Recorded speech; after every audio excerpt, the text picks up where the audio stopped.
ప్రార్థన చేసుకొని దేవుని వాక్యమును ధ్యానము చేసుకుందాం.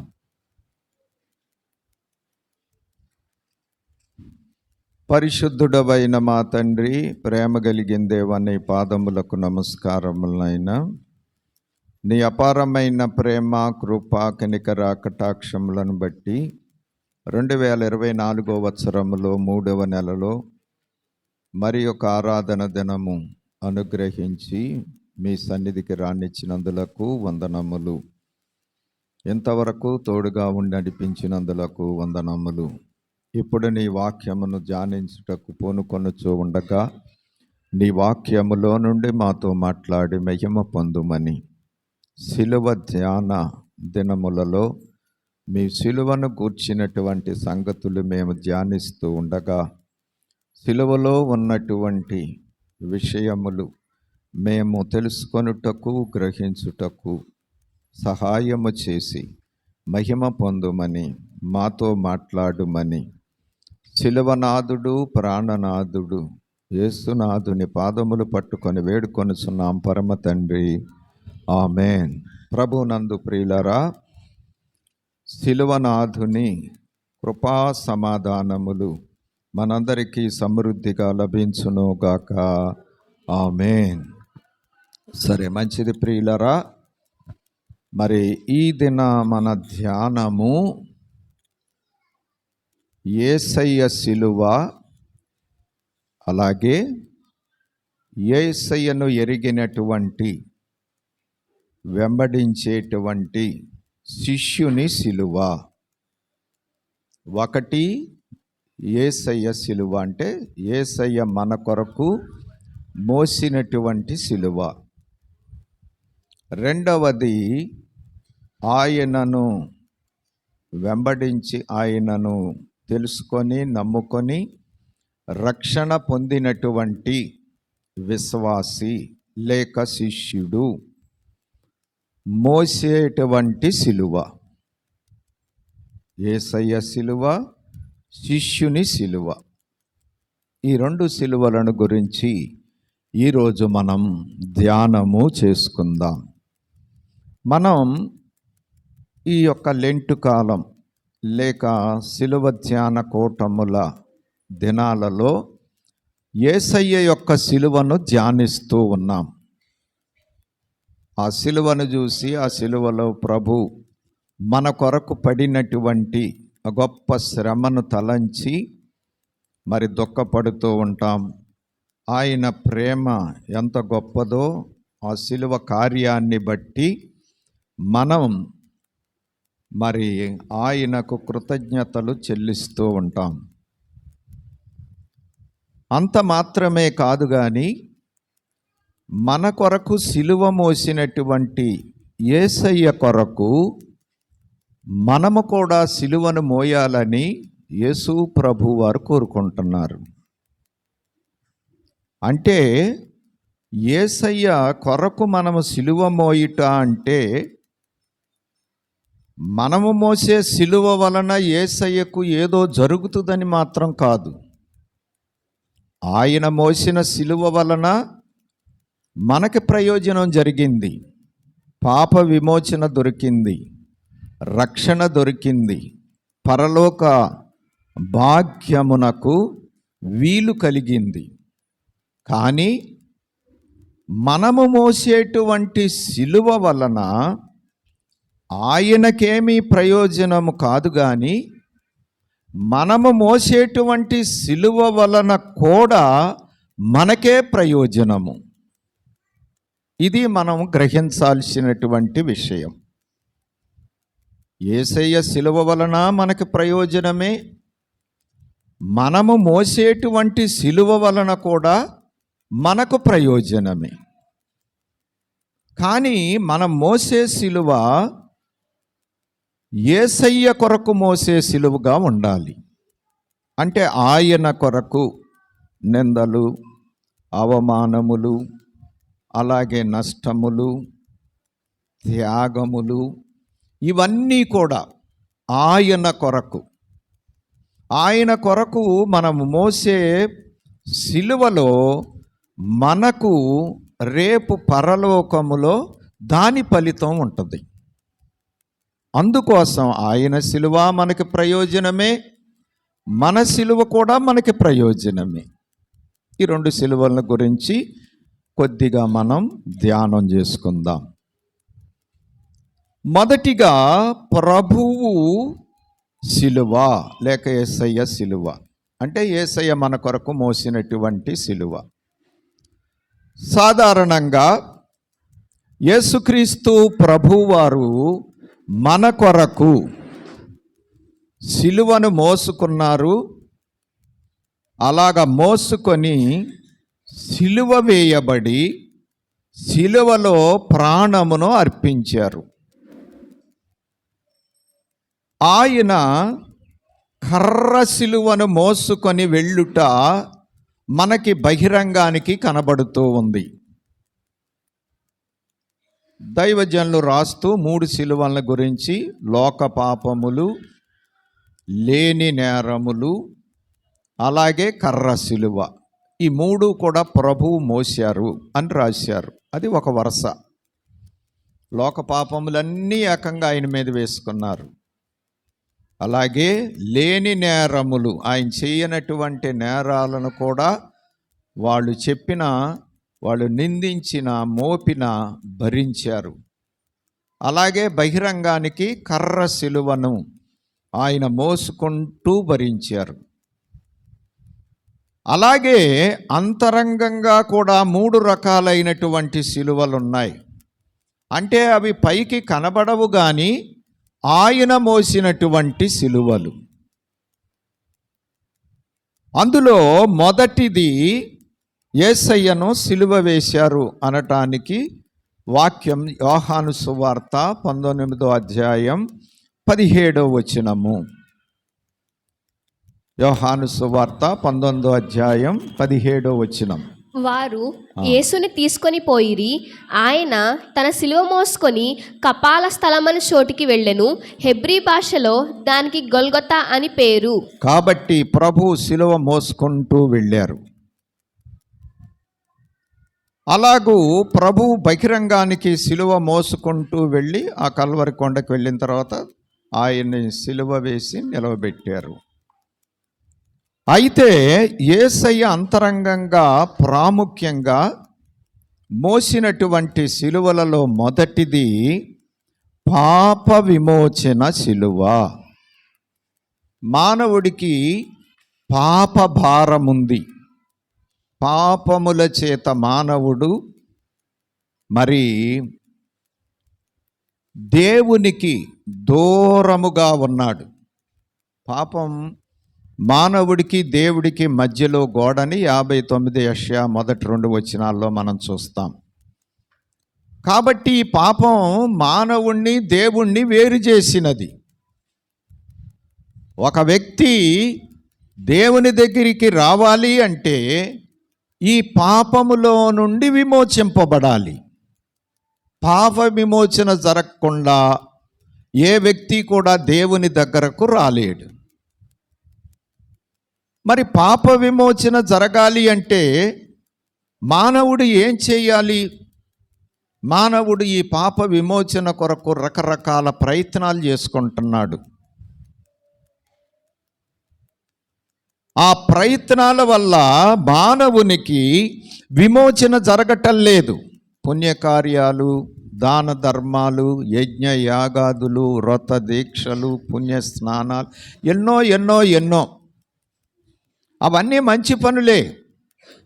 ఆ పనులన్నీ చేస్తే భక్తులు అని అనిపించుకోవచ్చు లోకపు దృష్టిలో. కానీ పాప విమోచన జరగదు. మరి పాప విమోచనకి ఏం జరగాలి? వేదాలు ఘోషించాయి, బైబిల్ వేదము కూడా ఘోషించినది. ఈ పాప విమోచన జరగాలి అంటే ఖచ్చితంగా పరిశుద్ధుడే పాప విమోచన కార్యమును జరిగించాలి. 49వ కీర్తనలో ఎవ్వడు తన పాపము నుండి విడిపింపబడలేడు, సహోదరుని విడిపింపలేడు. ఎవడును ఏ విధము వారి చేత ప్రాణ విమోచన క్రయధనము వారి ప్రాణ విమోచన ధనము బహు గొప్పది, బహు గొప్పది, అది ఎన్నటికి ఆ, తీరక తీరక అట్లుండవలసినదే. చూసారా, ఇది సంగతి. రోమా 3:23 చెబుతుంది, ఏ భేదము లేదు, అందరూ పాప భారంతోనే ఉన్నారు. కాబట్టి పాపి ఎన్ని ప్రయత్నాలు చేసినా తన పాపము నుండి విమోచింపబడలేడు. అందుకే పరిశుద్ధుడైనటువంటి దేవుడే పాప విమోచనకు కార్యము చేయవలసి ఉన్నది. అందుకోసమే ఆ దేవాది దేవుడు నరుడిగా అవతరించి మానవుల యొక్క పాప విమోచనకు పూనుకున్నాడు. అందుకే ఆయన పెట్టుకున్న పేరు కూడా యేసు. యేసు అనగా రక్షకుడు, పాపముల నుండి విమోచించేటువంటి రక్షకుడు అని అర్థం. కాబట్టి ఇప్పుడు దేవుడే కార్యం చేయాలి. అందుకోసము యేసుక్రీస్తు ప్రభువారు మోసినటువంటి మొదటి సిలువ ఏమిటి అంటే పాప విమోచన సిలువ. పాప విమోచన సిలువ. చూడండి, మత్తయి సువార్త 1:21 మత్తయి గారు రాస్తూ తెలియజేసినటువంటి సంగతి, ఆమె యొక్క కుమారుని కనును తన ప్రజలను వారి పాపముల నుండి ఆయనే రక్షించును గనుక ఆయనకు యేసు అను పేరు పెట్టుదువనెను. చూశారండి, యోసేపుతో మాట్లాడుతూ దేవదూత చెప్పినటువంటి మాట, తన ప్రజల యొక్క పాపముల నుండి ఆయనే రక్షించును. కాబట్టి మానవుని పాపమును రక్షించడానికి దేవుడే కార్యము చేయగలడు గాని మానవ మాత్రులు చేయలేరు. అందుకే ఆయన నరుడుగా వచ్చి శరీరధారిగా మానవుల యొక్క పాప భారమును తన మీద వేసుకొని ఆ పాప విమోచన కార్యమును జరిగించిన వారై ఉన్నారు. తిమోతికి వ్రాసిన మొదటి పత్రిక 1:15 పాపులను రక్షించుటకు క్రీస్తు యేసు లోకమునకు వచ్చినను వాక్యము నమ్మదగినదియు పూర్ణాంగీకారమునకు యోగ్యమునై ఉన్నది. చూసారా, అట్టి వారిలో నేను ప్రధానుడను. అలాగూ ఆ పాప విమోచన పొంది సాక్ష్యం చెబుతున్నారు పౌలు గారు. ఇది నమ్మదగినది, పూర్ణాంగీకారమునకు యోగ్యమైనది. ఎందుకంటే ఆయన పరిశుద్ధుడు కాబట్టి పాప భారమును ఎత్తుకోగలడు, ఆ పాపానికి ప్రాయశ్చిత్తం చేయగలడు. ఆ ప్రాయశ్చిత్తాన్ని బట్టి పాప భారముతో కృంగిపోతూ ఉన్నటువంటి మానవులను విమోచించగలడు. ఇది నమ్మదగినది, పూర్ణాంగీకారమునకు యోగ్యమైనది. అందుకు నేనే రుజువు, ప్రధాన పాపిని. ఎందుకంటే క్రైస్తవ సంఘాన్ని హింసించాడు ఈయన.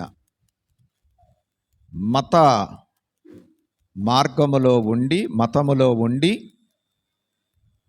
మార్గమైనటువంటి యేసును వెంబడించిన వారిని హింస పెట్టాడు ఆయన. అందుకోసం నేను ప్రధాన పాపిని అని చెప్పుకున్నాడు. అలాగ ప్రధాన పాపినైనా నా భారమును ఆయన భరించి నన్ను రక్షించాడు. కాబట్టి ప్రభువు మోసినటువంటి మొదటి సిలువ అందరి పాపములు, మానవులందరి పాపములు తన మీద వేసుకొని ఆయన మోసుకున్నారు, ప్రాయశ్చిత్తం చేశారు, విమోచించారు. కాబట్టి ఇప్పుడు మానవుల మీద ఉన్నటువంటి పాప భారము తొలగిపోయినది, రక్షణ కలిగినది. పాపి పరిశుద్ధుడుగా మారటానికి మరి ప్రాయశ్చిత్తం జరిగినది. ఇది మొదటి సిలువ. నేను ఎక్కువగా వివరించక్కర్లేదు, ఎందుకంటే యేసు ప్రభు సిలువలను మనం ధ్యానిస్తూనే ఉన్నాం కాబట్టి. రెండవది యేసయ్య మోసినటువంటి రెండవ సిలువ వ్యాధి స్వస్థత సిలువ. వ్యాధి నుండి మానవులను బాగు చేయటానికి, స్వస్థపరచడానికి ప్రభువు మోసినటువంటి సిలువ రెండవది. యెషయా గ్రంథం 53వ అధ్యాయం 4వ వచనములో, నిశ్చయముగా అతడు మన రోగములను భరించెను, మన రోగములన్నీ ఆయన భరించాడు, మన వ్యసనములను వహించాడు. అయినను మొత్తబడిన వానిగాను, దేవుని బాధింపబడిన వానిగాను, శ్రమ నొందిన వానిగాను మనం అతని ఎంచితిమి. చూసారా? నిశ్చయముగా అతడు మన రోగములు వ్యసనములను భరించాడు, వహించాడు. అంటే మన రోగములన్నీ ఆయన మీద వేసుకున్నాడు, మన వ్యాధులన్నీ ఆయన మీద వేసుకున్నారు. అలాగ వేసుకొని మన వ్యాధి భారము నుండి మానవులైనటువంటి వారిని ఆయన స్వస్థపరిచారు, బాగు చేశారు, రోగముల నుండి తప్పించారన్నమాట అండి. అందుకే ప్రభువు ద్వారా అనేకులైనటువంటి వారు స్వస్థతలు పొందుతూ ఉన్నారు. ఆయనకు పాపాలు క్షమించే అధికారము ఉంది, రోగములను వ్యాధులను స్వస్థపరిచేటువంటి అధికారము ఉంది. ఎందుకంటే ఆయన మోసాడు కాబట్టి, మనకు బదులుగా ఆయన అనుభవించాడు కాబట్టి. అందుకే మన రోగములను ఆయన మీద వేసుకొని మనకి లేకుండా చేశారు. నీ రోగం బోల్లో, నీ పాపం బోల్లో, శ్రీ రక్షణకర్త సిల్వాపై మోసెన్. చూసారా? అన్నీ కూడా ఆయన తన మీద వేసుకున్నారు. ఆ భారమంతా కలిసి ఆయనకు ఒక సిలువైనది. అలాగ వ్యాధుల సిలువ ఆయన మోసుకున్నారు. పాపముల సిలువ, వ్యాధుల సిలువ. చూడండి, పేతురు గారు రాసిన మొదటి పత్రిక 2వ అధ్యాయము 24వ వచనము. జీవించినట్లు మన పాపములను మ్రాను మీద మోసుకొనెను, ఆయన పొందిన గాయముల చేత మీరు స్వస్థత నొందితిరి. చూశారండి, పేతురు గారు తెలియజేస్తూ ఉన్నారు. అసలు వ్యాధికి మూలము పాపము. పాపము వలననే వ్యాధి. పాపం లేకపోతే వ్యాధి వచ్చే అవకాశము లేదు. లోకములోనికి పాపం ప్రవేశించింది కాబట్టి ఆ పాపమునకు ఒక ఫలితము వ్యాధులు, జబ్బులు.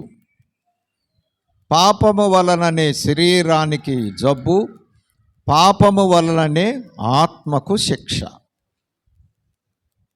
పాపం వలనేమో శరీరానికి జబ్బులు వస్తాయి, ఆ పాపము వలననే ఆత్మకు శిక్ష, అంటే నరకం ప్రాప్తమైనది.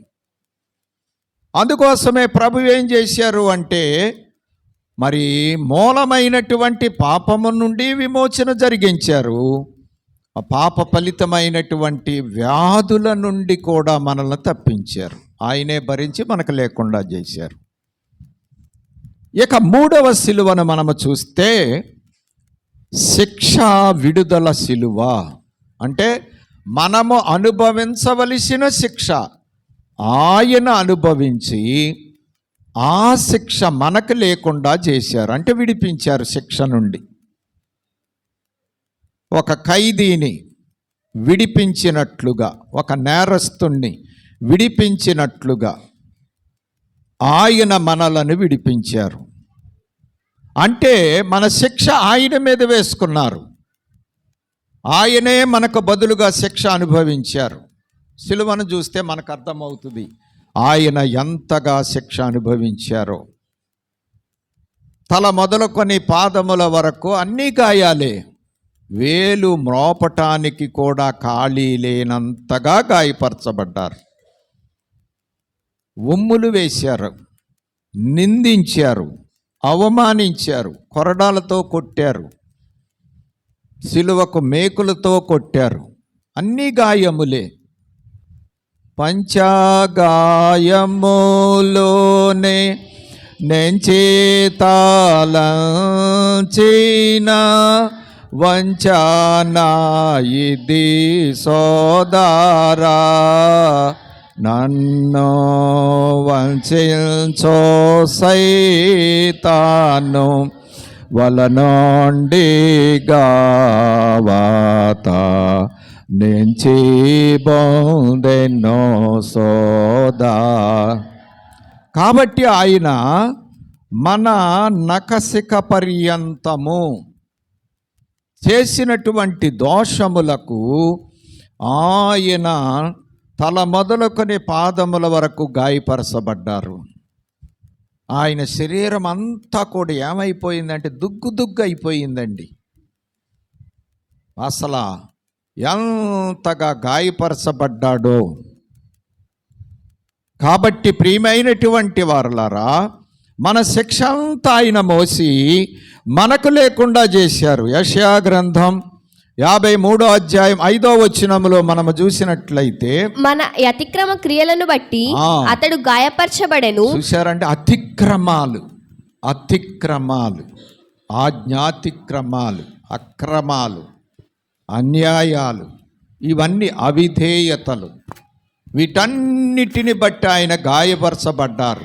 మన దోషములను బట్టి నలుగగొట్టబడెను. దోషములను బట్టి నలగొట్టబడ్డాడు. మన సమానార్థమైన శిక్ష అతని మీద పడెను.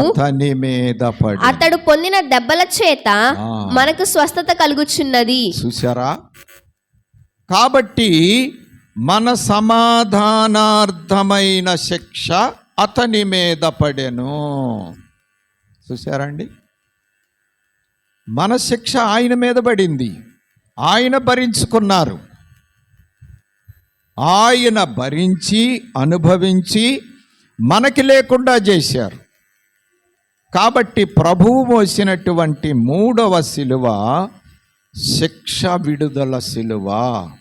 అందుకే రక్షకానా వందనాలలో అనే పాటలో పాప భారము, వ్యాధి భారము, శిక్ష భారము మోసి నాకు లేకుండా చేశావు రక్షకానా వందనాలు అని దైవజనులు స్తుతించారు. కాబట్టి ప్రియమైనటువంటి వారలారా, శిక్ష భారము ఆయన భరించి మనకు లేకుండా చేశారు. రోమాపత్రిక 8వ అధ్యాయం 1వ వచనములో మనము చూస్తే, కాబట్టి ఇప్పుడు క్రీస్తు యేసునందున్న వారికి ఏ శిక్షా విధి లేదు. చూసారా? పౌలు గారు చెబుతున్నారు, 7వ అధ్యాయంలో చెప్పాడు, నేను ఏది చేయాలనుకుంటున్నానో అది చేయలేకపోతున్నాను, ఏది వద్దనుకుంటున్నానో అదే చేస్తున్నాను. ఇదే మానవుని యొక్క బలహీనత. అందరికీ తెలుసు మంచి చెడ్డల వ్యత్యాసం. కానీ ఏం తెలియటల్లా? మంచిని చేయటం తెలియటల్లా, చెడును మానటం తెలియటల్లా. ఇక్కడ మనిషి తప్పిపోతున్నాడు. మంచి చెడ్డ అందరికీ తెలుసు, అందుకే దేవుడు ఆ పండు తినొద్దని చెప్పారు. తెలుసు కానీ దాన్ని చేయటం మాత్రం తెలియటల్లా. ఇదే బలహీనత. మంచిని చేసేటువంటి శక్తి, చెడును విడిచేటువంటి శక్తి దేవునికి ఉంది, మనకు లేదు. తెచ్చుకున్నాం అది, ఆ మంచి చెడ్డ వృక్షాన్ని తినటాన్ని బట్టి. అందుకే దేవుడు ఆ చెట్టు జోలికి వెళ్ళొద్దని చెప్పాడు.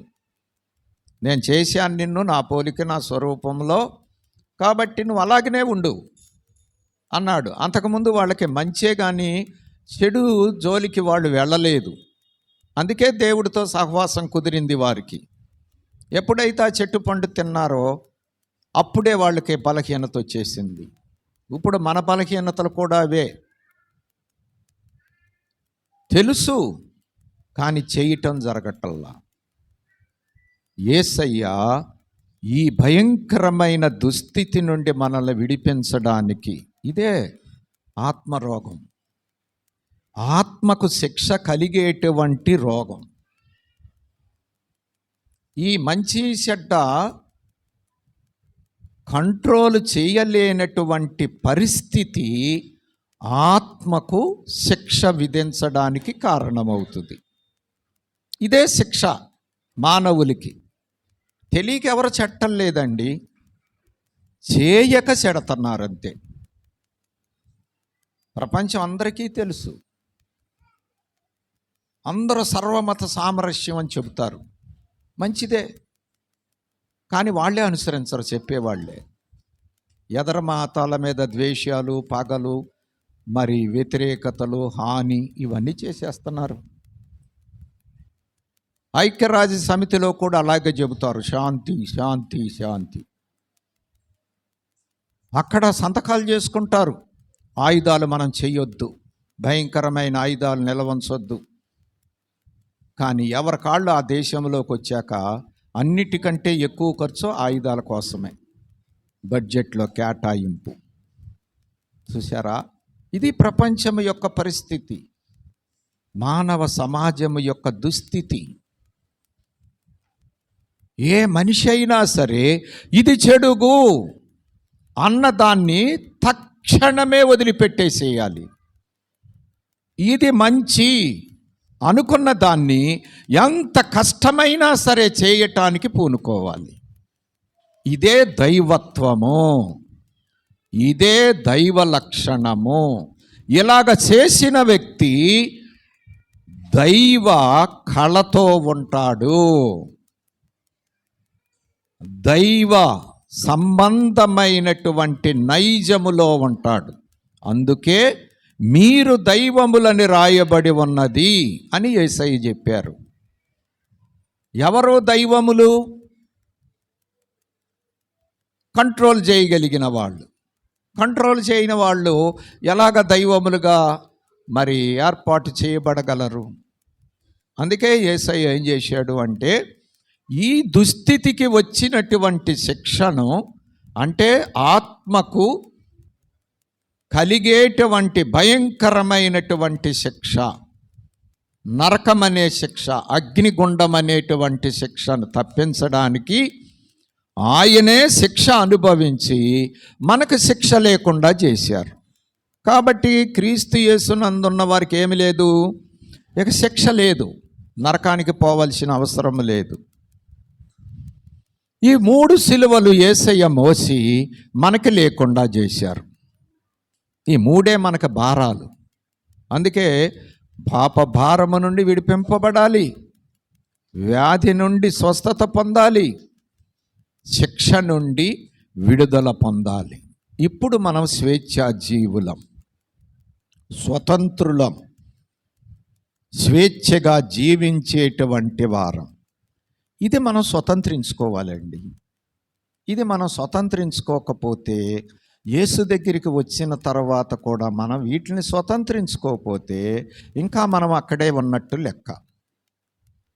అందుకే మనం బాగా అర్థం చేసుకోవాలి, యేసయ్య సిలువను అర్థం చేసుకొని ఆ సిలువ వలన మనకు కలిగినటువంటి ఈ మేలును మనము స్వతంత్రించుకోవాలి. అప్పుడు ఆయన పడిన శ్రమకు ఫలితాన్ని మనము అనుభవించగలుగుతాం. తెలుసుకున్నంత మాత్రాన్ని సరిపోసమా? చాలామంది ఆ సిలువ శ్రమను చూసి ఏడుస్తారు, దుఃఖపడతారు, అయ్యో అయ్యో అని ఎక్కెక్కి ఏడుస్తారు, కానీ జీవితాలు మార్చుకోరు. ఏం ప్రయోజనం? అర్థమైందండి? అది మనలో క్రియ చేయాలి, క్రియ జరగాలి. కేవలం విశ్వాసము ఒంటిగా ఉంటే బతకదు. ఆ విశ్వాసం బ్రతికొండాలి అంటే ఆ విశ్వాసానికి క్రియ కావాలి. క్రియలు లేని విశ్వాసం మృతమైపోతుంది.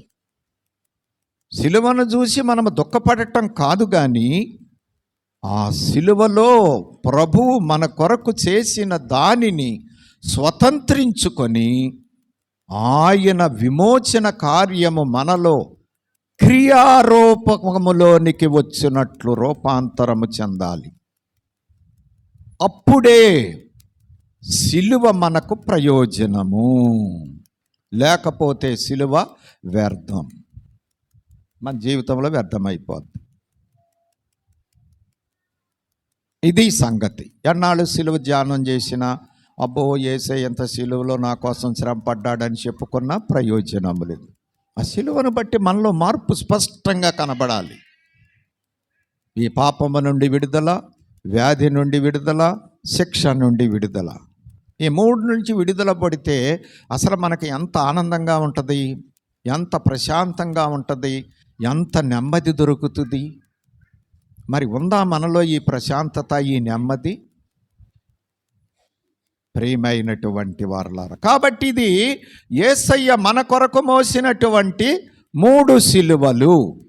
ఇంకా ఈ 3 సార్లు మన జీవితానికి ఇంకేమీ అక్కర్లా. అందుకే ఆయన 3 మోసేసుకున్నాడు, మనకి లేకుండా చేసేసాడు. ఇప్పుడు మనం యేసు దగ్గరకు వచ్చి ఇది గ్రహించి యేసయ్యను స్వకీయ రక్షకుడుగా స్వీకరించి బహిరంగ సాక్ష్యము కొరకు బాప్తిసం పొంది సంఘ సభ్యత్వము పుచ్చుకొని పరిశుద్ధాత్మను పొంది జీవగ్రంథములో పేరు రాసుకొని, అంటే పరలోక సభ్యత్వాన్ని పొందుకొని ఆ పరలోకము చేరే వరకు ఈ భూలోకములోనే రక్షణలో మనము సాగుతూ ఉండాలి. ఇది అసలు కథ. యేసయ్య సిలువ మనలను రక్షించి భూలోక సంఘములో సభ్యులుగా చేసి ఆత్మను పొందుకొనుట ద్వారా పరలోక సభ్యులుగా చేసినది. ఇక అందులో సందేహమే లేదు.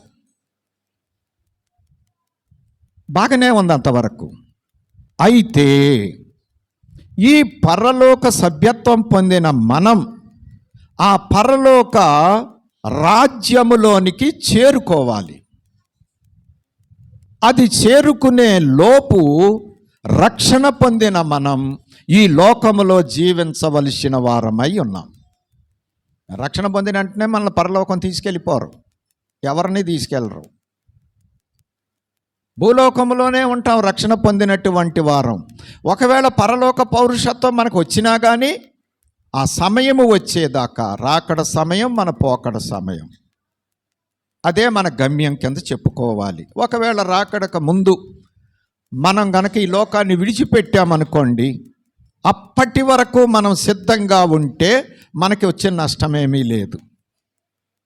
మట్టి శరీరాన్ని ఇక్కడ వదిలేసుకుంటాం, పరదైసులోనికి ఆత్మ వెళ్ళిపోతుంది.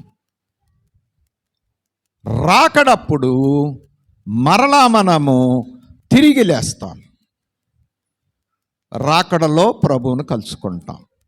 ఒకవేళ ప్రభువు వచ్చేసరికి సజీవులుగా ఉన్నాము అనుకోండి, మట్టి దేహం మహిమ దేహముగా మార్చబడి ప్రభువుని ఎదుర్కొనటానికి వెళ్ళిపోతాం. అప్పటి వరకు మన జీవితంలో రక్షణలో నుండి పడకూడదు. ఇది మనము తీసుకోవలసినటువంటి జాగ్రత్త. గతం నాస్తి అయిపోయింది, పాపాల నుంచి విడుదల వచ్చింది, వ్యాధి నుండి విడుదల వచ్చింది. అంటే శరీరంలో రోగాలు ఉండవని నేను చెప్పటల్లా, ఉన్నాయి, మనల్ని ఏం చెయ్యవు. శిక్ష నుండి విడుదల వచ్చేసింది, ఫ్రెష్. కనుక ఇప్పుడు మనం ఏం చేయాలి? మన జీవితాంతము వరకు, అంటే ఈ లోకాన్ని విడిచిపెట్టే వరకు ఆ ప్రభువు శిలువ ద్వారా సంపాదించి పెట్టిన ఈ రక్షణను కాపాడుకోవాలి. కాపాడుకోవాలి అంటే ఏం చెయ్యాలి? ఇది మన పాఠం. ఇదే రెండవ శిలువ. రెండవ శిలువ అంటే శిష్యుని శిలువ, విశ్వాసి శిలువ, ఇంకా మీరు ఏదైనా అనుకోండి. అది యేసయ్య శిలువ నేను రక్షించింది. ఈ రక్షణను స్థిరపరచి, రాకడకు సిద్ధపరచి, పరలోక రాజ్యములో నీవు చేరుటకు నీకు సహాయపడేది, నీవు మోయవలసినది నీ శిలువ. బాగా అర్థం చేసుకోండి. కాబట్టి యేసయ్య శిలువను మనం విస్తారంగా ధ్యానం చేస్తున్నాం. మరి మన శిలువను గురించి కూడా మనం తెలుసుకోవాలి. తెలుసుకోవటం మాత్రమే కాదు, మోసుకోవాలి. మోసుకోవటం మాత్రమే కాదు, కడవరకు దాన్ని దించకూడదు. ఆ శిలువలేంటో చూద్దాం ఇప్పుడు. అసలైన సిసలైన పాఠం ఇది మనకు. అందుకే యేసుక్రీస్తు ప్రభువారు శిష్యులతో మాట్లాడుతూ 16వ అధ్యాయం మత్తయి సువార్తలో ఈ సంగతిని తెలియజేశారు. 24వ వచనంలో మీరు చూస్తే, ఇప్పుడు యేసు ఎవడైనను నన్ను వెంబడింపగోరిన ఎడల తన్ను తాను ఉపేక్షించుకొని సిలువనెత్తుకొని నన్ను వెంబడింపవలెను. ఇది ప్రభు చెప్పిన మాట. ప్రియమైన వారలారా, ప్రభు దగ్గరికి వస్తే అన్ని బ్లెస్సింగ్సే కాదని నేను అన్నాం. మరి ఆయన దగ్గరికి వస్తే బ్లెస్సింగే కదా మనకి. రక్షణ బ్లెస్సింగ్ కాదా మనకి? ఆశీర్వాదం కాదా? పాపాల నుంచి విడిపింపబడ్డాం, ఆశీర్వాదం కాదా? వ్యాధుల నుండి స్వస్థత పొందుతున్నాం, ఆశీర్వాదం కాదా? శిక్ష నుండి విడిపింపబడ్డాం, ఆశీర్వాదం కాదా? ఇవన్నీ ఆశీర్వాదాలే. అదే సమయంలో ఈ ఆశీర్వాదాలను కాపాడుకోవలసిన బాధ్యత మన మీద ఉంది. మన పితరులు మనకు ఆస్తి సంపాదించి ఇచ్చారనుకుందాం. అది డబ్బు కావచ్చు, పొలాలు కావచ్చు, ఇంకేమైనా కావచ్చు. వాళ్ళు ఇచ్చినటువంటి దానిని మనం ఏం చేసుకోవాలి? కాపాడుకోవాలి, దాన్ని జాగ్రత్త చేసుకోవాలి. అలాగ మనం కాపాడుకోకపోతే నష్టపోతాం, పోగొట్టుకుంటాం. అందుకోసమే మనం ఏం చేయాలి? అందుకోసమేనండి ఇప్పుడు చాలామంది ఆస్తిపరులు, సంపన్నులు బాగా సంపాదించేశారు. ఆ పిల్లలకి కష్టం అంటే ఏంటో తెలియదు. కష్టం అంటే ఏంటో తెలియదు కాబట్టి ఆ పిల్లలు ఏం చేసుకుంటున్నారు? పితరులు ఇచ్చినటువంటి స్వాస్థ్యం లేక ఆస్తిపాస్తుల్ని పాడు చేసుకుంటున్నారు. ఎన్నో చరిత్రలు చూస్తున్నాం. జమీ వ్యవహారాలు ఏమైపోయినాయి? మన పక్కనే సాక్ష్యంగా ఉంది జమీందారు భవనం. లేరు, సామాన్యులు మనమే ఉన్నాం. మరి ఇంత పెద్ద హోదా కలిగిన వారిలో ఒకళ్ళన్నా ఉన్నారా మనం చూడటానికి? కారణమేంటి? వారికి అర్థం కాలేదు. పెద్దలను బట్టి ఆస్తులైతే వచ్చినాయి కానీ వాటి విలువేమిటో తెలవలేదు, వాటిని కాపాడుకోవటం తెలవలేదు, కాబట్టే పోగొట్టుకున్నారు. అలాగే యేసయ్య నీ కోసం సంపాదించి పెట్టిన గొప్ప రక్షణ నువ్వు కాపాడుకోకపోతే పోగొట్టుకుంటావు. జాగ్రత్త. కాపాడుకోవాలంటే ఏం చేయాలా? యేసయ్య పడినటువంటి కష్టం నీకు తెలవాలా. తెలుసుకున్నటువంటి నీవు యేసయ్య కొరకు కష్టపడటం ఆరంభించాలా. యేసయ్య కొరకు నువ్వు కష్టపడటం ఆరంభించాలా. నీవు యేసయ్య కొరకు కష్టపడటం ఆరంభించాలి అంటే ఆయన సిలువ నీ కొరకు ఎత్తుకున్నట్లు ఆయన కొరకు నువ్వు సిలువనెత్తుకోవాలా. ఇంతకు మించి రెండవ మార్గం లేనే లేదు. నీవు రక్షణ పొందటానికి యేసయ్య సిలువ తప్ప రెండో మార్గం లేదు.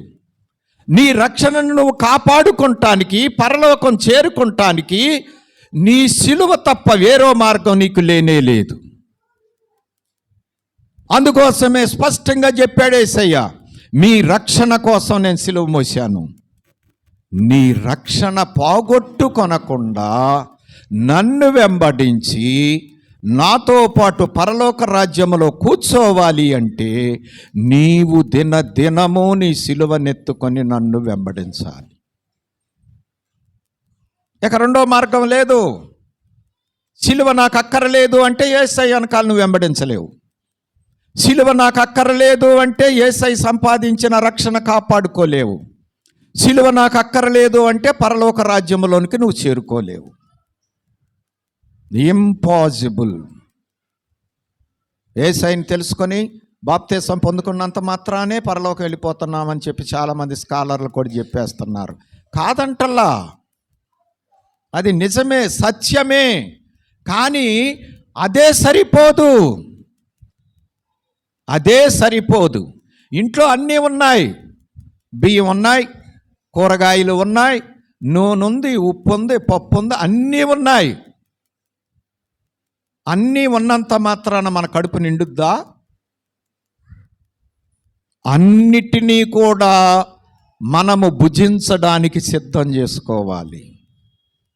సిద్ధం చేసుకున్న వాటిని భుజించాలి. అప్పుడు కానీ మనకు ఫలితం ఉండదు. అలాగే యేసయ్య సంపాదించి పెట్టిన రక్షణను మనము కొనసాగించుకోవాలి. అందుకే పేతురు గారు తన పత్రిక, మొదటి పత్రిక 2వ అధ్యాయంలో రక్షణలో ఎదుగు నిమిత్తము, హెబ్రీ పత్రిక 2వ అధ్యాయం 3వ వచనంలో పౌలు గారు రక్షణను నిర్లక్ష్యము చేయవద్దు.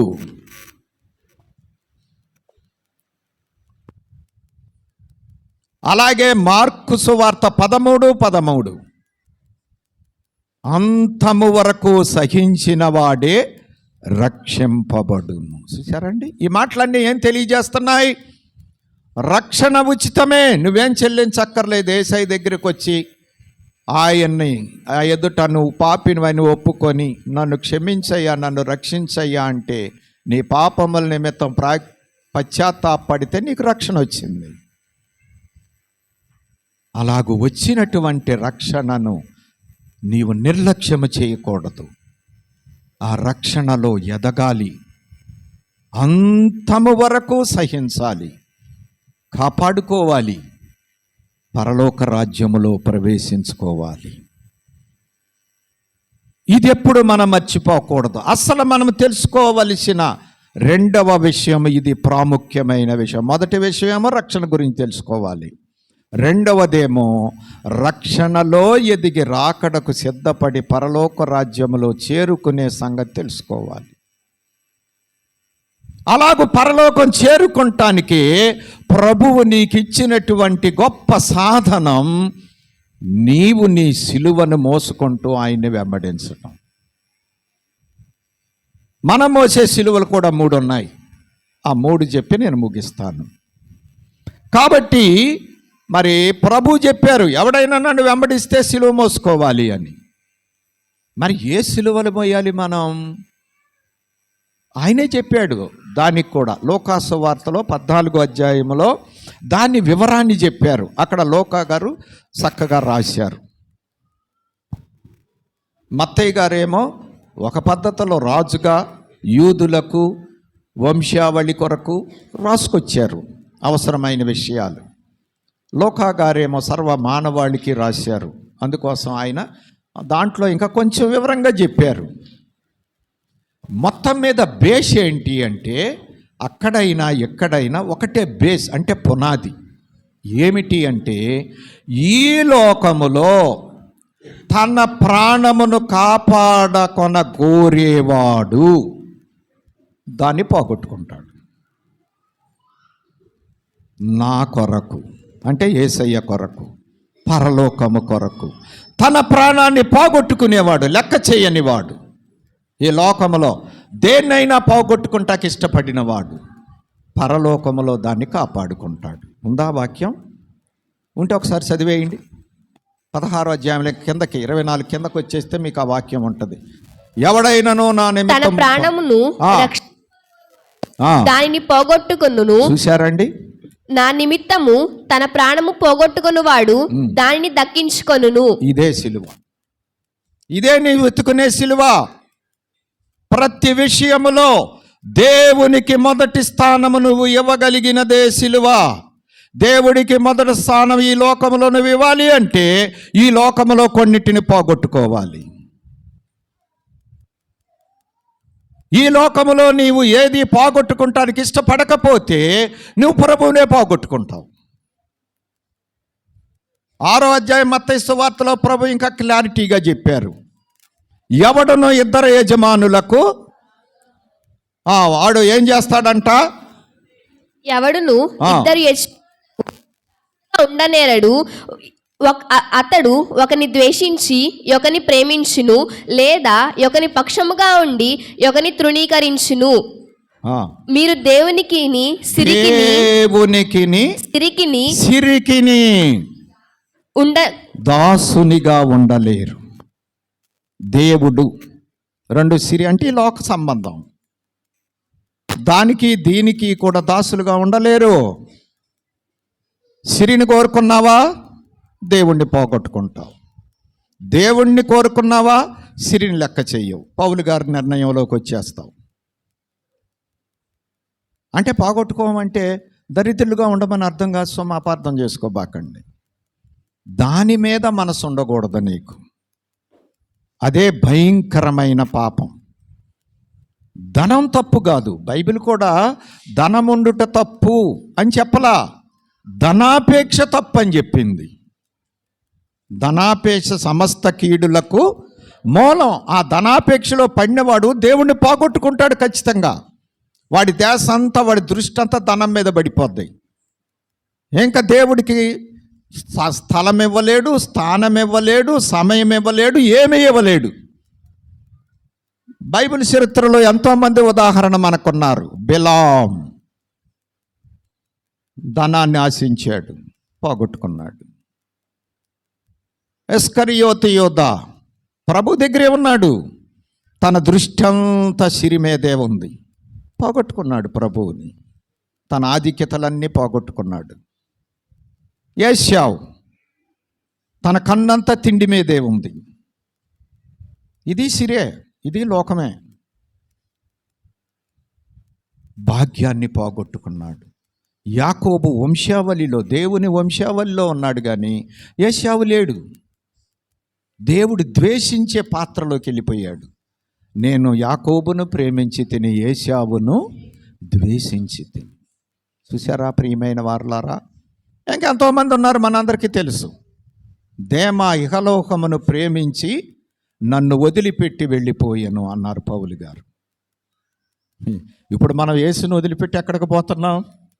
అక్కడికే పోతున్నాం. చాలామందికి లోకమే ఎక్కువైపోయింది, క్రియలు రుజువు చేస్తున్నాయి. అనుకోవచ్చు, అబ్బా నా మనసు చెప్పొద్దు, ఈ మాటలు సరిపెట్టుకోవద్దు, సమ్మతిపరుచుకోవద్దు, మోసం చేసుకోవద్దు. క్రియలు లేకపోతే నీ నమ్మకం డూప్లికేట్, వేషధారణ, మాయ, ఎవరిని వారు మోసం చేసుకునేటువంటి దుస్థితి. కాబట్టి ప్రియమైన వారలారా, అర్థం చేసుకుందాం.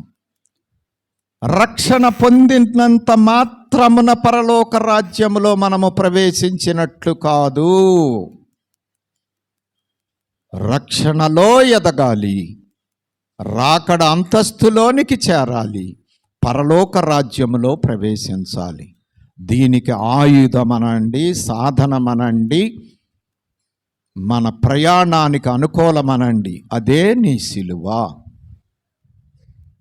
ఈ సిలువ లేకపోతే ఆ సిలువకు విలువ లేదు. ఎన్నాళ్ళు యేసై సిలువ, యేసై సిలువ, యేసై సిలువ నువ్వు ఎంత ఏడిచినా ప్రయోజనం లేదు. ఒక విధంగా చెప్పాలి అంటే ఆ యేసై సిలువని నీ అనుభవంలో సిలువగా మార్చుకో. అది మరి ఆయన నీ కోసం ఏం చేశాడు?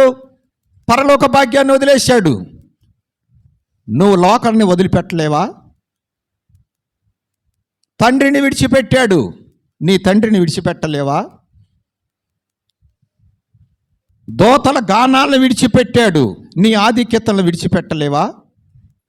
ఇంకా ఆయన ఏమేమి విడిచిపెట్టాడు, నువ్వు విడిచిపెట్టలేవా యేసు కొరకు? లేకపోతే నీకు సిలువ ఎక్కడి నుంచి వచ్చింది? నీకు సిలువ అనుభవం ఎక్కడి నుంచి వస్తుంది? ఆ సిలువ అనుభవం రాకపోతే పరలోకానికి నువ్వు ఎలాగ పనికొస్తావు? అర్థం చేసుకుందాం. అందుకే ఆయన చెప్పాడు స్పష్టంగా, విడమర్చి చెప్పాడు, అందరికి అర్థమయ్యే రీతిలో చెప్పాడు. లేకపోతే లేదు. రెండు సిలువలు కావాల్సిందే మనకి. యేసయ్య సిలువ కావాల్సిందే, మన సిలువ మనకు కావాల్సిందే. సిలువయ్య నీకి కడగాదేనా, సిలువయ్య దానికి పైనుండు, ఈ సిలువలు రెండు నిన్ను పైగా అద్దెకు సిద్ధము చేయను యోధ సమాప్తి. చూశారా, దైవజనులతో ప్రభు చెబుతున్నారు, సిలువయే నీకు ఇక్కడ గద్దె, మనకంట సిలువే సింహాసనం అంటండి. నువ్వు సిలువ మోసేటప్పుడు నువ్వు సిలువ కాదు మోసేది, నువ్వు సింహాసనం మీద కూర్చునేటువంటి ఆ గొప్ప అధికారాన్ని, ఆధిక్యతను సంపాదించుకుంటున్నావు. అది గుర్తుపెట్టుకోవాలి మనం. ఎక్కడ సింహాసనం కోరుకుంటే అక్కడ నరకం వస్తుంది, ఎక్కడ సిలువ కోరుకుంటే అక్కడ నీకు మోక్షం వస్తుంది, రెడీగా ఉంటుంది. అలాగూ మనము సిలువ మోస్తూ ఉంటే మన సిలువకు పైన ఏ సిలువ ఉందంట? పైన ఎవరి సిలువ ఉందంట? ఆయన సిలువ ఉందంట. ఈ సిలువలు రెండు కూడా నిన్ను ఎక్కడికి తీసుకెళ్తాయంట? పై గద్దెకు, అంటే పరలోక సింహాసనానికి తీసుకెళ్తాయి. అప్పుడు యుద్ధ సమాప్తి. అంతటితో మన పోరాటం ముగింపు అయిపోద్ది. మన జీవిత పోరాటాలు అంతమవుతాయి, గద్దె స్థిరమైపోద్ది. ఇక మనకి ఇవన్నీ ఏమి లేకుండానే మనకు దొరుకుతుంది అంటారా? మోసములో పడపాకండి, దేవుడు వెక్కిరించబడడు. మనుష్యుడా, నువ్వు ఏం ఆలోచించుకుంటున్నావు? ఏం చేస్తున్నావు? దేనికి సిద్ధపడుతున్నావు? దేనికి సిద్ధపడుతూ దేనికి సిద్ధపడుతున్నాను అనుకుంటున్నావు? జాగ్రత్త, మోసకారి ఉన్నాడు, మోసం చేస్తున్నాడు నిన్ను. మోసంలో పడవద్దు, అనుకొనని స్థానానికి వెళ్ళవద్దు. అర్థం చేసుకుందాం, అపార్థం చేసుకొనవద్దు. దేవుణ్ణి అపార్థం చేసుకోవద్దు, దేవుని మాటను అపార్థం చేసుకోవద్దు, ఉపదేశమును అపార్థం చేసుకోవద్దు. అర్థం చేసుకుంటాకి ప్రయత్నం చేద్దాం. ప్రయత్నం చేస్తే తప్పకుండా అర్థమయ్యేటట్లు చేస్తాడు పరిశుద్ధాత్మ తండ్రి. ఒక మాట మీకు చెప్పాలి ఈ సమయంలో. నీకు తెలిసిన దేవుని మాట, దేవుని ఆజ్ఞకు నువ్వు లోబడితే తెలియని విషయాలు దేవుడు నీకు తెలియజేస్తాడు. ఎప్పుడైనా గుర్తుపెట్టుకోండి. తెలిసిన దాంట్లో నువ్వు సరిగా నడవట్లేదనుకోండి, ఇంకా నీకేమీ అర్థం కాదు. నీకైనా నాకైనా ఎవరికైనా ఈ ప్రపంచంలో ఒకటే గుర్తు మీకు, తెలిసిన దానిలో మన శక్తి వంచన లేకుండా పోనీ పరిపూర్ణంగా నడవకపోతే నడవలేకపోవచ్చు, మానవులు బలహీనులం. ప్రయత్నము మానకూడదు. దేవుడి మాట మనకు అర్థమయ్యింది, దేవుడు ఎలాగ చేయమని చెప్పాడు. మన శక్తి వంచన లేకుండా అది చేయటానికే మనం ప్రయత్నం చేయాలి. అలాగ ప్రయత్నం చేస్తే తప్పకుండా మనం సఫలమవుతాం. తప్పకుండా పరిశుద్ధాత్మ తండ్రి సహాయం చేస్తారు. అలాగ చేయటమే కాదు, ఇంకా మనము తెలియక పొరపాట్లో ఉన్నామనుకోండి, దాన్ని కూడా తెలియజేస్తారు, పరిపూర్ణులు చేస్తారు మనల్ని. తెలిసిన దానినే మనము చేయకపోతే ఎప్పటికీ సంపూర్ణులము, పరిపూర్ణులము కాలేము. ఈ పరిపూర్ణతలోనికి మనం రావటానికి రెండు విధాలైనటువంటి పద్ధతులు ఉన్నాయి. ఒకటి, ఖచ్చితంగా దేనిని లెక్క చేయకుండా నడిచే పద్ధతి ఒకటి. ఇది అందరికీ సాధ్యం కాదు, నేనే చెప్పేస్తున్నాను ఆ మాట కూడా. ఏ గొప్ప గొప్ప దైవజనులు లాంటి వాళ్ళకు అది సాధ్యం. రెండవ పద్ధతి ఏమిటి అంటే, అయ్యో నేను చేయలేకపోతున్నానే, దేవుని మాటను చేయలేకపోతున్నానే అని బాధపడుతూ ప్రయత్నము చేయటానికి ప్రభువును సహాయము కోరుకుంటూ, లోటును ఒప్పుకుంటూ, నన్ను పరిపూర్ణ స్థితిలోకి నడిపించయ్యా, నాకు తెలిసినంత వరకు చేస్తున్నానయ్యా, నా వల్ల కావట్లేదయ్యా, జారిపోతున్నానయ్యా, నాకు సహాయం చేయి తండ్రి అని పట్టుదల బట్టి ఎవరైతే ప్రయత్నం చేస్తారో వాళ్ళు ఎప్పటికైనా పరిపూర్ణులు అవుతారు. నిర్లక్ష్యం చేసేవాళ్ళు ఉంటారు చూసారా, లెక్క చేయని వారు ఉంటారు చూసారా, లోకువ గట్టేవాళ్ళు ఉంటారు చూసారా, సులకనగా చూసేవారు ఉంటారు చూసారా. దేవుణ్ణి కానీ, దేవుని సిలువను కానీ, దేవుని యొక్క మాటను కానీ, దేవుని యొక్క పద్ధతిని కానీ, దేవుని యొక్క పనిని కానీ, దేవుని సంబంధమైన దానిని దేనినైనా సరే నిర్లక్ష్యం, సులకన, లోకువ, అలస్యం చేస్తారు చూశారా, వీరి అన్నటికీ పరిపూర్ణులు అవ్వరు, రాకడకు సిద్ధపడలేరు, పరలోక రాజ్యం చేరుకోలేరు. నన్ను క్షమించండి ఇలాగ చెప్తున్నందుకు. ఇది సత్యం, చెప్పక తప్పదు. కాబట్టి ఇప్పుడు మనకు అవసరమైంది ఏమిటి అంటే సిలువే. ఈ సిలువను మనము ఎలాగ మోసుకోవాలి? 3 సిలువలు చెప్పారు యేసయ్య. 14వ అధ్యాయంలో లూకాసు వార్త తీసుకొని పెట్టుకోండి, చూసుకోండి.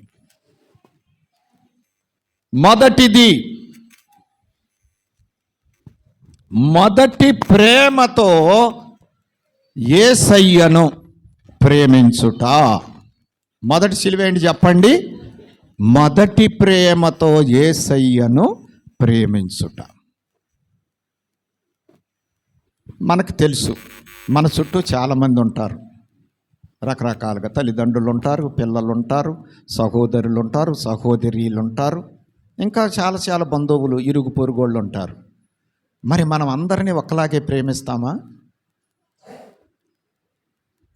అందరినీ ఒకలాగా ప్రేమించం. ఎవరికి ఇచ్చే ప్రేమ వాళ్ళకే ఉంటుంది. ఇష్టమైన వాళ్ళ మీద ఉండే ప్రేమ కష్టము కలిగించే వారి మీద ఉండదు ఆటోమేటిక్గా. ఎవరైతే మనకు బాగా ఇష్టంగా ఉంటారో వారికి మొదటి ప్రేమ మనం చూపిస్తాం. ఇక్కడ యేసయ్య చెప్పేది ఏమిటి అంటే చూడండి, 14వ అధ్యాయము 25-26 వచనాలు. బహుజన సమూహములు ఆయనతో కూడా వెళ్ళుచున్నప్పుడు ఆయన వారి తట్టు తిరిగి, ఎవడైనను నా యొద్దకు వచ్చి తన తండ్రిని. చూడండి, ఎవడైనా నా దగ్గరికి వచ్చి నన్ను వెంబడిస్తా ఉంటే వాడు ఏం చేయాలట? తన తండ్రిని, తల్లిని, భార్యను, పిల్లలను, అంటే భర్తను చెప్పుకోండి, మనం చెప్పుకోవాలి కాబట్టి భర్తను, భార్యను, పిల్లలను, అన్నదమ్ములను, చెల్లెండ్రను, తన ప్రాణమును సహా అంటే మనల్ని కూడా ద్వేషింపకుంటే అంటే వీళ్ళందరినీ ద్వేషించమని కాదు, చెప్తాను మీకు. ద్వేషింపకుంటే వాడు నా శిష్యుడు కానేరడు. బాగా గుర్తుపెట్టుకోండి, నాకు శిష్యుడు కానేరడు. చూసారా, వీడు నాకు శిష్యుడు కానేరడో అంటే ద్వేషించమంటే వీళ్ళందరినీ ద్వేషించి దూషించమని కాదు. వీరికి నాకంటే ఎక్కువ ప్రేమ చూపించేవాడు, నాకంటే వీరిని ఎక్కువగా ప్రేమించేవాడు. అర్థమైందండి? అపార్థం చేసుకోబాకండి దేవుని వాక్యాన్ని. లోకా గారు మనకు అర్థమవటానికి అలాగ రాశారు.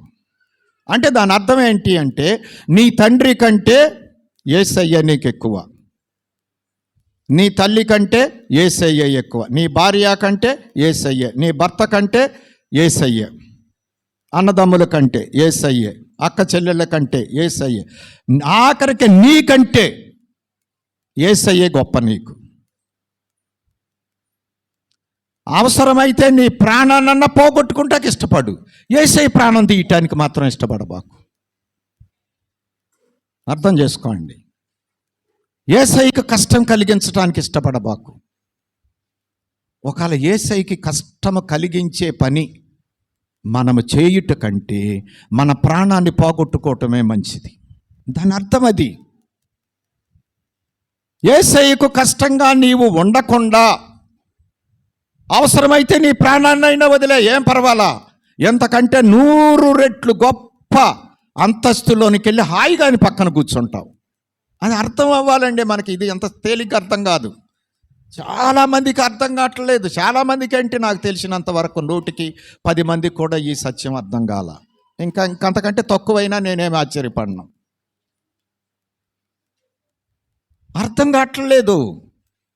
అంటే టోటల్గా ప్రభువు కోరేది ఏమిటి అంటే, నాకంటే ఎక్కువైన వారు నీకు ఎవ్వరు ఉండకూడదు.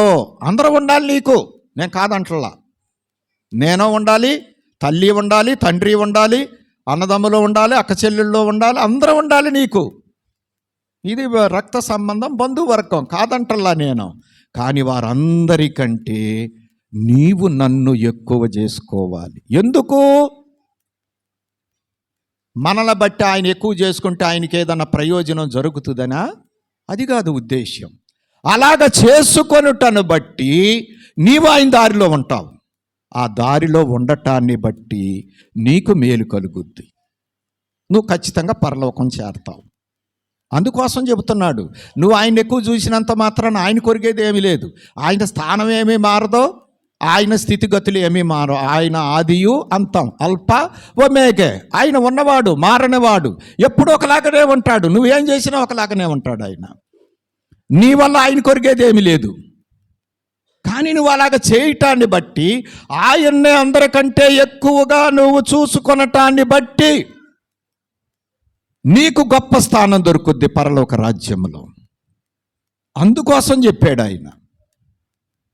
అర్థమైంది కదండి? మొదటిది, అందరికంటే యేసయ్యను మొదటి ప్రేమతో మనము ప్రేమించాలంటే దేనికైనా మొదట ఆయనకే మనం ప్రాధాన్యత ఇవ్వాలి. ఆయన కొరకే మనం బ్రతకాలి, ఆయన కొరకే పనిచేయాలి, ఆయన కొరకే మనం ఈ లోకములో ఉండాలి, జీవించాలి. అది దాని అర్థం. ఆ తర్వాతే ఏదైనా. అంటే అందరిని విడిచిపెట్టమని కానీ ఉద్దేశం కాదు, అర్థం చేసుకోండి. ఇది మొదటిది, మొదటి శిలువ మనం మోసేది. యోహాను సువార్త 21వ అధ్యాయం 15 నుంచి 17 వచనాల్లో మీరు చూస్తే, వారు పేతురు గారిని ప్రభు అడిగారు, నువ్వు నన్ను ప్రేమిస్తున్నావా, వీరందరికంటే ఎక్కువ ప్రేమిస్తున్నావా అని అడిగారు. అంతకుముందే మేడగదిలో అడిగారు గురువారం రాత్రి. మీరందరూ పారిపోతారు, నన్ను ఒంటరిగా వదిలిపెట్టి అన్నారు. అందరూ పారిపోయి నేను పారిపోను అన్నాడు ఆయన. నీ కోసం ప్రాణమైనా పెడతా కానీ నేను పారిపోతానా అన్నాడు. కోడి కూయక ముందే 3 సార్లు ఆయన ఎవరో నాకు తెలియదని చెప్పేశాడు. ఇప్పుడు పునరుద్ధానుడైన తర్వాత చేపలు పట్టడానికి వీళ్ళు వెళితే మళ్ళీ ప్రభువు అడిగారు, యోహాను కుమారుడు అయిన సీమోను, మళ్ళీ పాత పేరుతో పిలిచారు. చూసారా, ఏమైపోయింది? పేతురు గారి శిష్యరికం వెనకబడిపోయింది, తారుమారు అయిపోయింది. మంద కూడా తారుమారు అయిపోతుందండి. తెలవట్ల, అర్థం కావట్లా. నేను ఇంకెక్కడే ఉన్నాను అనుకుంటున్నాం, ఎక్కడ లేవు, అక్కడ ఉన్నాము. తారుమార్ బాబెలు గోపురం దగ్గర జరిగింది అది. ఇప్పుడు మన జీవితంలో ప్రతిసారి జరిగేది ఇదే. ఈ తారుమారును మనం సంపకపోతే మనం సరి అయిన మార్గంలోనికి వెళ్ళలేము. అనుకునేది ఒకటి, చేసేది ఒకటి. అది తారుమారంటే. మన జీవితాలు కూడా అంతే. అనుకునేది ఒకటి, చేసేది ఒకటి. కోరుకునేది మోక్షం, చేసే పనులన్నీ నరకం. ఇది బలహీనత. పేతురు గారి పరిస్థితి అదే, నేడు మన పరిస్థితి కూడా అదే. మళ్ళీ ఇప్పుడు రెండోసారి అడిగాడు పునరుద్ధానుడైన తర్వాత, యేసయ్య ప్రేమిస్తున్నావా? చెప్పలేకపోయాడు జవాబు పేతురు గారు. నీవే ఎరుగుదువు అంటున్నాడు. నీకు అంతా తెలిసే, ఇంక నేనేం చెప్పను. అది దాని అర్థం. ప్రభు బలపరిచారు అనుకోండి. ఆయన అడిగారు. తర్వాత కొరింథీయులకు రాసిన మొదటి పత్రిక 16వ అధ్యాయం 22వ వచనం, ఎవడైనను ప్రభువును ప్రేమింపకుంటే వాడు శపింపబడును గాక, ప్రభువు వచ్చుచున్నాడు. చూడండి ఎంత భయంకరమైన మాట. అంటే దాని అర్థం పౌలు గారు శపిస్తున్నాడని కాదు. చాలామంది అట్నే అంటున్నారు. ఇప్పుడు తప్పు చెప్పితే మీరు సరిగా ఉండకపోతే ఈ నష్టం జరుగుతుందంటే, ఈయనెవరండి శపిస్తున్నాడు మమ్మల్ని అంటున్నారు కొంతమంది. మరి పౌలు గారు ఎవరిని శపించడు, అన్ని బాధలు పడ్డాడు ఆయన. ఎవరు శపింపబడకూడదని బాధ. ప్రభువును ప్రేమింపకుంటే వాడు, అంటే దాని అర్థం ఏంటి అంటే, ప్రభువును ప్రేమించిన వాడు శాపగ్రస్తమైన జీవితంలోనికి వెళ్ళిపోతాడు. ప్రభువుకు ప్రథమ స్థానం ఇవ్వకపోతే, మొదటి ప్రేమ ఇవ్వకపోతే, ఆయన్ని మొదటి స్థానంలో పెట్టుకోకపోతే ఏమైపోతాడు? శాపగ్రస్తుడైపోతాడు. శాపగ్రస్తమైన జీవితంలోనికి వెళ్ళిపోతాడు. అని చెప్పి ప్రభు వస్తున్నాడు. ఇదిగో రాకడ సమీపిస్తుంది. ప్రభువును ప్రేమిస్తేనే దీవించబడతావు. ప్రభువు మీద మొదటి ప్రేమ చూపించకపోతే దారి తప్పిపోతావు. నువ్వు పరలోకం చేరుకోలేవు. అది దాని అర్థం. అందుకే బైబిల్ వాక్యాన్ని ఎప్పుడు మనం అర్థం చేసుకుంటానికి ప్రయత్నం చేయాలి. అపార్థం ఎప్పుడూ చేసుకోకూడదు. మనకు అర్థం కాకపోయినా సరే, వ్యతిరేకంగా కనపడినా సరే, అది మన జ్ఞానము యొక్క బలహీనతే కానీ వాక్యము యొక్క పొరపాటు కానీ తప్పు కానీ కాదు అని మన వాక్యాన్ని అర్థం చేసుకుంటానికి ప్రయత్నం చేయాలి. అది సంగతి. తర్వాత చూడండి, యోహాను రాసిన మొదటి పత్రిక 4వ అధ్యాయం 19వ వచనం. ఆయనే మనలను మొదట ఆ, మనలను ప్రేమించి ఆయనే మొదట మనలను ప్రేమించెను కనుక ఆ, మనము ఆ. ప్రేమించున్నాము. మనం ప్రేమిస్తున్నాం. మొదట ఆయనే ప్రేమించాడు మనల్ని. ఆ ప్రేమను సిలువలో చూపించాడు. మరి ఆయన నీ మీద ప్రేమ చూపిస్తే మరి నువ్వు ఆయన మీద ప్రేమ చూపించొద్దా? మొదట ఆయనే చూపించాడుగా. నీ కోసం పరలోకం విడిచాడు, తండ్రిని విడిచాడు, మహిమను విడిచాడు, సింహాసనం విడిచాడు, దోతల గానాలు విడిచాడు, అన్నీ విడిచాడు. దరిద్రుడుగా ఈ లోకానికి వచ్చాడు. రిక్తుడైపోయాడు శిలువ మరణం పొందునంతగా. మరి నువ్వు తైతెక్కలాడతావా యేసయ్య దగ్గరికి వచ్చి? నాకు అది ఇవ్వు ప్రభువా, ఇది పోయి నన్ను కోటీశ్వరుని చేసే ప్రభువా, నా కష్టం అనేది లేకుండా చెయ్యి ప్రభు. ఇప్పుడు అందరూ ప్రార్థనలు అయ్యే, నన్ను బాగా దీవించేసి నాకు ఏ కష్టం లేకుండా చేసి, వా సిలువ నాకు వద్దు ప్రభువా, సిలువ తప్ప అన్నీ కావాలి ప్రభువా నాకు. ఇప్పుడు యేసయ్యకి సరిపోతావా నీవు?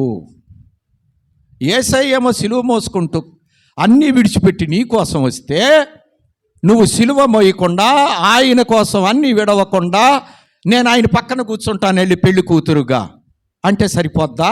కుదురుతుందా? నీ అంతస్తు పోని ఆయన పోన్లే అని కృప చూపించి కూర్చోమంటే కూర్చోగలవా? వెళ్ళి సిగ్గేయదు. ఈయనెక్కడా నేనెక్కడా? ఆయన నా కోసం చేసింది ఎక్కడా? నేను ఆయన కోసం చేసింది ఏంటి? ఏం చేశాను నేను నా ప్రభువు కోసం?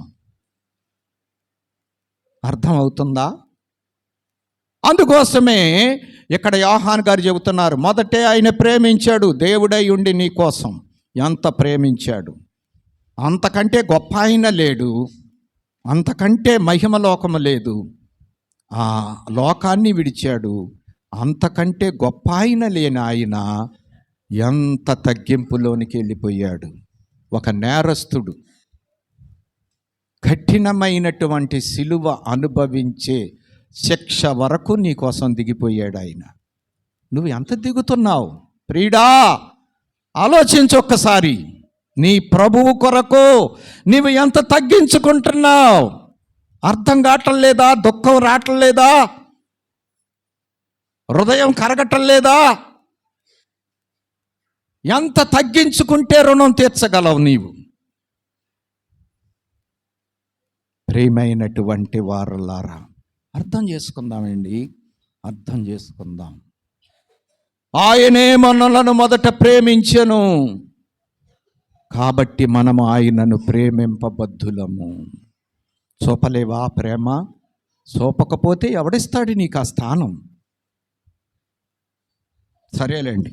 రెండవది చూడండి, రెండవ సిలువ. తన సిలువను మోసుకొని యేసును వెంబడించుట. అందరికంటే ఆయనకు మొదట ప్రేమ ఒక సిలువ అయితే, రెండవ సిలువ నువ్వెప్పుడు సుఖమును సింహాసనమును కోరవద్దు. సిలువనే కోరుకో, శ్రమనే కోరుకో. ఆయన కొరకు, ఆయన కొరకు కష్టపడటానికే ఇష్టపడు, నష్టపడటానికే ఇష్టపడు. ఆ సిలువనెత్తుకొని ఆయన్ని వెంబడించాలి. 14వ అధ్యాయం లోకాసు సువార్త 27వ వచనం. మరియు ఆ. ఎవడైనను ఆ. తన సిలువను మోసుకొని నన్ను వెంబడింపని ఎడల వాడు నా శిష్యుడు కానేరడు. చూశారా? అక్కడ చెప్పాడు శిష్యుడు కానేరడు. ఎక్కడ చెబుతున్నాడు శిష్యుడు కానేరడు? తన సిలువను ఎత్తుకొని నన్ను వెంబడించాలి. ఎలాగా? యోహాను సువార్త 16వ అధ్యాయం 33వ వచనం.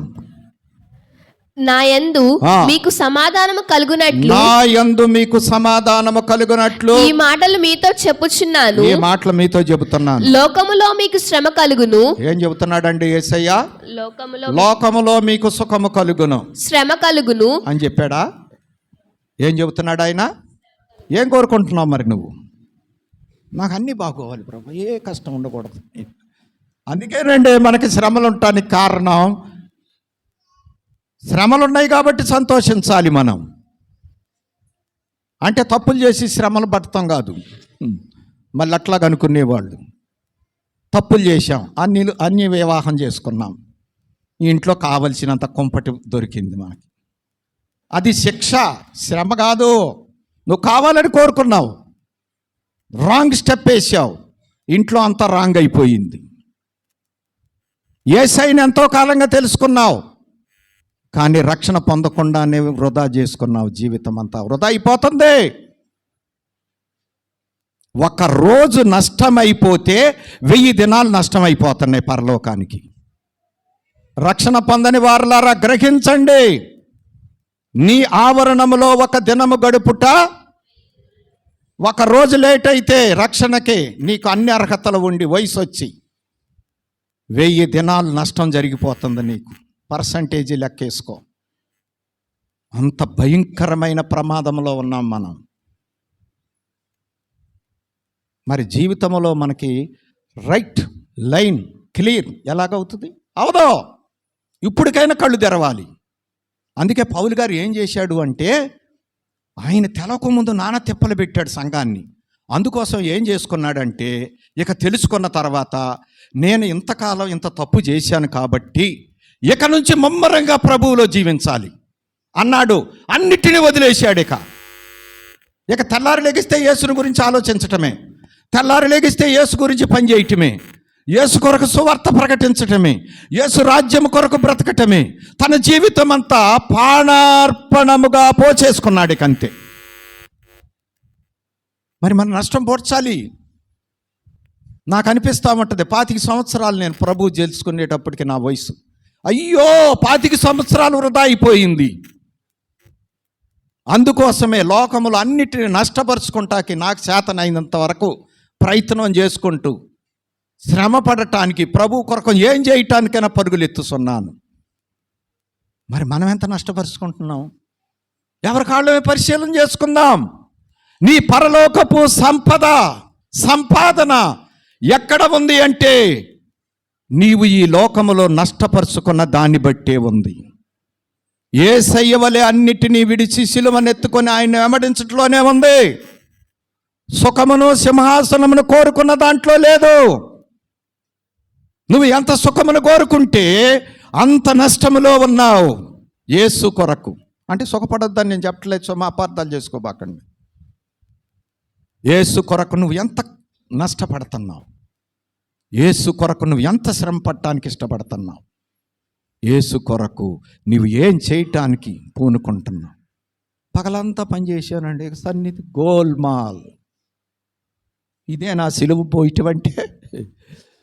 అర్థం చేసుకోనండి. కాబట్టి తన సిలువనెత్తుకోవాలి, నన్ను వెంబడించాలి. అది ఆయన కోరుకునేటి. ఇది 2వ సిలువ. అంటే ఒక మాటతో మీకు చెప్పాలి అంటే, మన సొంత ఇష్టమును కొట్టివేసుకొని ప్రభువు ఇష్టమును జరిగించుట. ఈ సిలువ మోసుకొని వెళ్ళటం అంటే మన ఇష్టం కాదు. నాకెట్టుండాలి, నాకెట్ట కావాలి, నాకట్టుండాలి, ఇది కాదు కోరుకోవాల్సింది. యేసు నిన్ను ఎట్టుండాలని కోరుకుంటున్నాడు. యేసు నిన్ను ఏం చేయమని కోరుకుంటున్నాడు, ఎలాగ నడవమని కోరుకుంటున్నాడు. అట్టుండాలి నీవు. అది సిలువ మోయటం అంటే. వెలుపాట బహుయోధ ములలో పటనో భయము కలిగే నెమ్మది తొలగేనో. ఇది సిలువ. పురుషోత్తమ సోదరి మహాభక్తుడు పాడుకున్నాడు. యేసుని తెలుసుకున్నాడు. 200 ఎకరాలకు పాత్రుడు, ఆస్తి కలిగిన వాడు, అన్నిటిని వదిలిపెట్టి వచ్చేస్తున్నాడు. వచ్చేస్తూ పాడుకుంటున్నాడు. ఏమీ లేదు, వెలపట యుద్ధాలు, లోపట భయాలు. ఇప్పుడు అర్థమైంది సిలువ అంటే ఏంటో.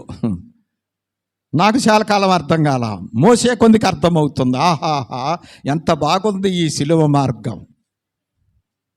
అలాగ మనం మోసుకుంటా వెళ్తుంటే బంధువులు అపార్థం చేసుకుంటారు, స్నేహితులు అపార్థం చేసుకుంటారు, లోకమంతా మనల్ని అపార్థం చేసుకుంటుంది. ఏం పర్వాలా. పురుషోత్తమ చౌదరి గారిని వాళ్ళ బ్రదర్ తిట్టకుండా తిట్టాడు, నీకు ఇదే పోయే కాలం రాని. సాధు సుందర్ సింగ్ గారిని వాళ్ళ తల్లిదండ్రులు, వారి యొక్క బంధువులు తిట్టకుండా తిట్టారు. సిక్కువై సింహంలాగా బతకాల్సింది పోయి కీర్తానీయుడివై కుక్కలాగా బతుకుతావేరా అన్నారు. ఏం నష్టం లేదు, ఇదే సిలువ. ఎన్ని వస్తున్నాయి నీకు ఈ నిందలో? అందరూ ఆహా ఓహో అంటున్నారా అంటే నీకు సిలువ లేదని అర్థం. సిలువ లేనని అర్థం. ఫంక్షన్ పెట్టారు, తైతెక్కలాడుకుంటే వెళ్ళావు ఆదివారం మానేసి. సిలువ లేదు నీకు. మానేతే ఉంటుంది, అక్కడి నుంచి సిలువ వస్తుందేక. ఇది సిలువ మార్గం. అంటే నీ ఇష్టం, దేవుని ఇష్టం.